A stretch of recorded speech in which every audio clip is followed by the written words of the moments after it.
ako sabi maauti o may nakapansan. Terus asal mo, hindi ka pa rin video para yung paso. Hindi ko fokus. Salam buat teman-teman semua. Kita bertemu lagi untuk yang kesekian kali dengan video ataupun konten-konten saya yang terbaru, yang semoga saja bisa menambah ilmu, terutama di dalam masalah seni dan budaya kita Dayak ataupun Kalimantan pada umumnya. Untuk sesi ini saya akan bercerita mengenai yaitu legenda Silu dan Ayus. Ya, mungkin teman-teman juga banyak tahu mengenai legenda cerita Silu dan Ayus. Bahkan cerita Silu dan Ayus ini bukan hanya dimiliki oleh suku Dayak Benua, ini juga dimiliki oleh saudara kita di Pasir, daerah Bentian, bahkan saudara kita yang berada di Kalteng, Kalimantan Tengah. Tidak seperti itu. Namun di dalam perjalanan Silu ataupun Ayus itu mempunyai cerita yang bermacam-macam. Ya, nggak mesti sama. Nah, jadi ada satu daerah tertentu yang kemungkinan ceritanya bisa saja sama. Tapi dalam saudara kita yang berada di Kalimantan Tengah itu mungkin ada peristiwa Ayus ataupun Silu dengan peristiwa lainnya. Nah, namun tetap nama Silu dan Ayus itu tidak terlepas dalam budaya kita, termasuk suku Kutai juga. Ya kan? Oke, saya akan mulai. Jadi pada zaman dahulu hiduplah dua orang saudara, yaitu Ayus dan Silu. Jadi Silu adalah seorang gadis yang cantik jelita, yang pintar, yang punya kemampuan lebih dibanding Ayus. Silu, meskipun dia seorang wanita ataupun seorang gadis, dia adalah kakak daripada Ayus. Nah, sedangkan Ayus, dia adalah adik daripada Silu. Namun Ayus mempunyai seorang istri. Nah, istrinya itu bernama, kalau tak salah, Baweongo. Nah, Baweongo. Ayus juga mempunyai ipar. Iparnya itu bernama Mulak Nyangka. Nah, itu. Jadi antara Ayus dan Silu sebenarnya tidak ada permasalahan. Kehidupan mereka berdua sebagai kakak beradik saudara kandung itu berjalan dengan baik, sebagaimana mestinya seseorang adik dan kakak saling menyayangi itu. Namun ketika hadirnya Baweongo sebagai istrinya daripada Ayus ini, disitulah mulai permasalahan timbul. Dari permasalahan kecil sampai permasalahan yang besar. Permasalahan pertama, ketika Silu pergi mencuci, mungkin istilah sekarang ini pakaiannya. Silu sebelum mencuci pakaiannya itu memasak sebintir padi di dalam lepo. Lepo itu dalam bahasa Benua lepo. Kalau zaman istilah sekarang mungkin panci, tapi zaman dulu tidak punya panci. Itu semacam benda yang menyerupai kayak panci, tapi dia terbuat dari tanah. Itu lepo. Ya. Jadi pesan dari Silu, wahai Ayus, apapun yang terjadi, sebelum cucianku selesai, sebelum aku naik, jangan sampai tutup dari lepo ini kau buka. Itu pesan Silu. Jadi ketika Silu berangkat ke sungai mencuci barang-barangnya, pakaiannya di sana, Ayus sebenarnya nggak mau membuka Lepo. Istrinya Ayus ngomong merayu Ayus. Ayus dalam bahasa Benua. Coba kemuke Lepo iro, silu atau kelaman kemuke. Iro kok kina muke. Wahai Ayus, coba kamu buka itu Lepo. Kenapa sih Silu itu selalu melarang kamu membuka itu? Apa maksudnya? Kan dibuka aja nggak ada masalah. Akhirnya Ayus berpikir, tolong tutup tutup sebentar. Suaranya di luar kedengaran ini jadi kurang enak ya. Jadi akhirnya Ayus membuka Lepo itu. Ketika membuka begitu kaget Ayus melihat satu bintir padi dimasukkan dalam situ.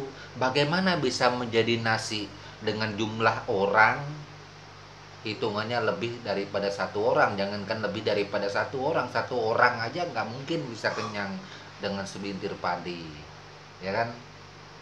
Itu. Akhirnya Ayus menutup kembali Lepo itu, pura-pura seolah-olah tak terjadi apa-apa. Namun di dalam hati Ayus juga bingung, kok bisa begini, aneh ya cara masaknya ini. Tuh. Tak lama kemudian Silu naik setelah habis mencuci pakaian. Silu membuka Lepo tadi dan ternyata Lepo itu tetap sebintir padi, tidak berubah menjadi nasi. Nah, dari situlah mulai pertengkaran Silu dan Ayus. Silu memarahi adiknya, kenapa kau buka ini sehingga tidak menjadi nasi. Terjadilah pertengkaran tadi. Namun hasil pertengkaran tadi dapat diselesaikan dengan baik. Silu memaafkan adiknya. Ini satu.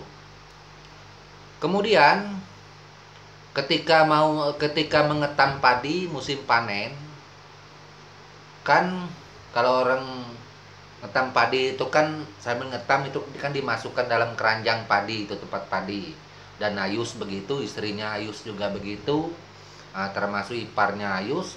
Namun Silu ini karena dia IQ-nya lebih pintar, lebih hebat, banyak ide serta gagasan dia punya, dia ngetam.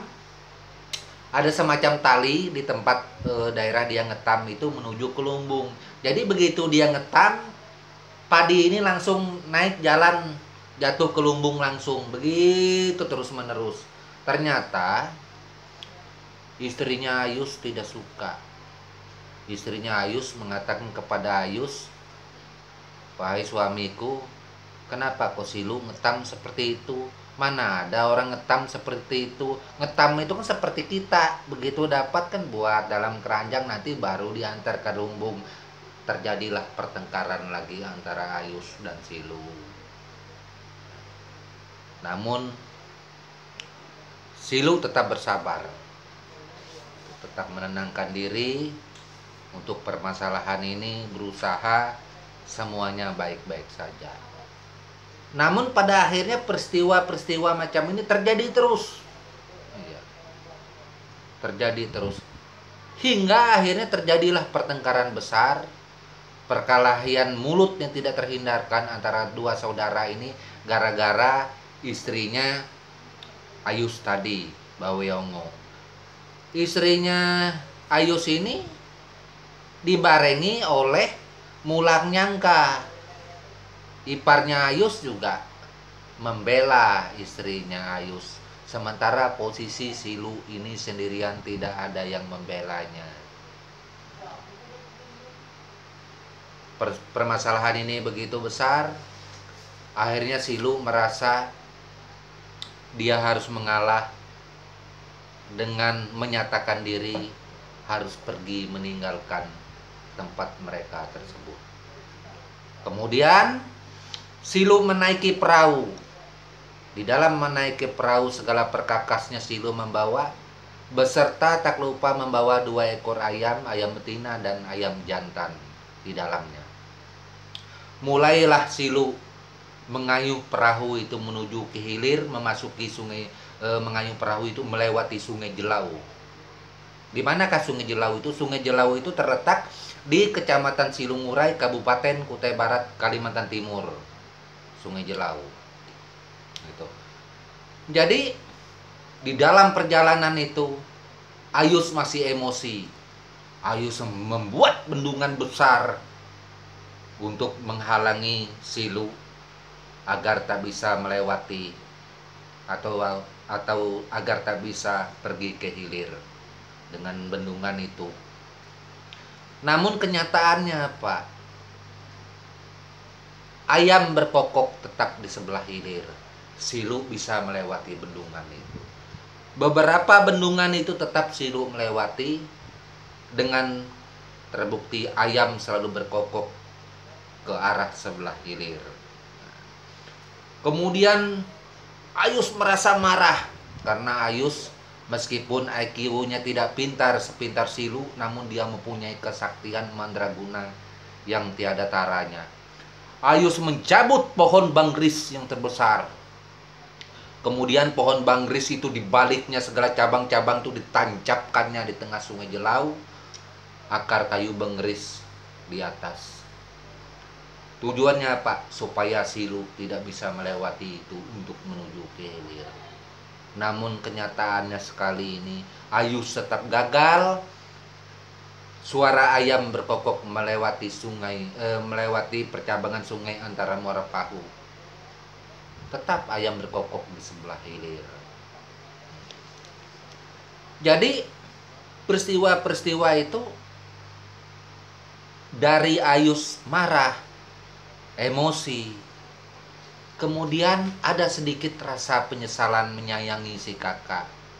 Namun Ayus sangat sulit mengungkapkannya, penyesalannya ini tersebut. Seperti itu. Sementara Silu dengan keras hati tidak bisa memaafkan Ayus atas peristiwa ini. Menurut legenda, Pulau Kumala yang ada di Tenggarong, Kabupaten Kutai Kartanegara, Kalimantan Timur, itu adalah perahu Silu yang tenggelam ya, karena dihalangi oleh Ayus. Namun kebenaran itu juga belum pasti benar. Ada juga yang mengatakan Silu sampai ke wilayah hilir perbatasan antara Sungai Mahakam dan Lautan Lepas. Itu bunyi benua itu ke daerah Danum Tasik. Itu lautan luas, lautan lepas. Akhirnya di situ bertemulah Silu dengan Ayus. Terjadilah sesuatu perjanjian ataupun mungkin semacam sumpah. Itu Silu berkata, Ayus, jangan kau halangi lagi aku. Biarkanlah aku pergi ke Tasik, ke Danum Tasik. Gitu. Aku takkan kembali ke Mahakam. Kata Ayus, aku mohon kakak. Aku tadi memang marah, tapi aku minta kita kembali ke Mahakam, ke pedalaman. Kata Silu, karena ini sudah terlanjur terucap, karena pertengkaran ini sudah terlanjur sulit, aku takkan kembali, aku akan pergi. Tapi ingat Ayus, bunyi Silu, pada nantinya seluruh keturunanku akan mengalahkan kamu, Ayus. Itu. Keturunanku bisa membuat sesuatu yang bisa terbang. Keturunanku bisa membuat sesuatu yang bisa jalan di atas tanah dan dinaiki oleh orang. Keturunanku nanti bisa terlihat muncul seolah-olah nyata tapi tidak nyata, meskipun berada di posisi jauh. Dan terbukti perkataan Silu tadi. Apa kira-kira teman-teman? Kita lihat sekarang. Pesawat, mobil, sepeda motor, televisi, bahkan internet yang ada ini termasuk YouTube. Ini adalah kepintaran daripada keturunan Silu. Sementara keturunan daripada Ayus sudah ngomong, oke Silu. Gitu. Tapi jangan lupa, kalau masalah kesaktian mandraguna, itu kekuatan hutan belantara itu adalah milikku. Terjadilah kesepakatan.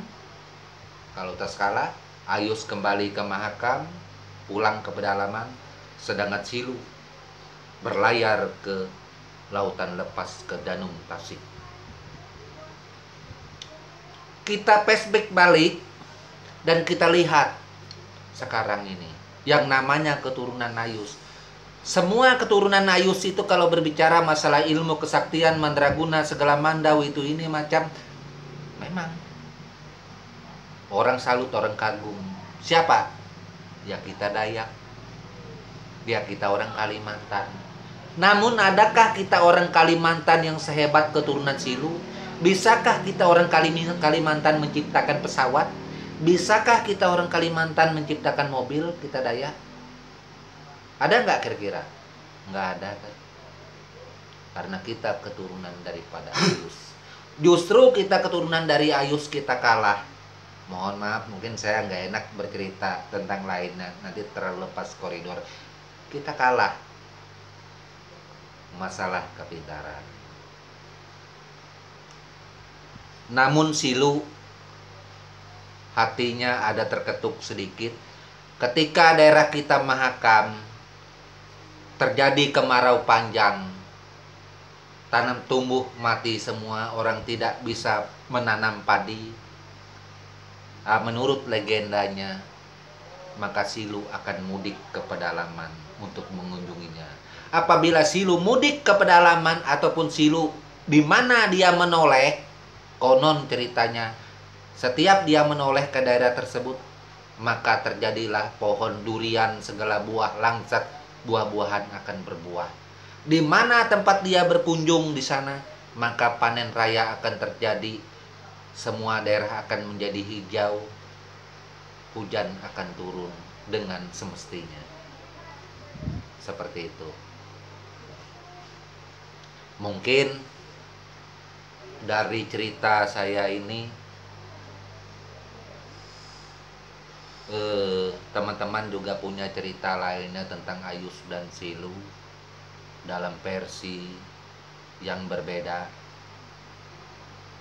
Saya rasa nggak ada masalah karena perjalanan cerita Ayus dan Silu itu bermacam ragam, seperti salah satu contoh saya ceritakan ini.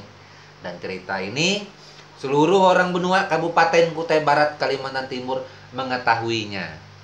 Nah, ya, mengetahuinya. Itu. Namun ini tetap saya ceritakan di konten saya ini biar saudara kita yang ada di Nusantara ini, Indonesia, tahu legenda Ayus dan Silu menurut orang Dayak Benua. Cerita Ayus dan Silu menurut orang Dayak Benua bukan hanya ini saja, banyak yang lainnya. Gitu.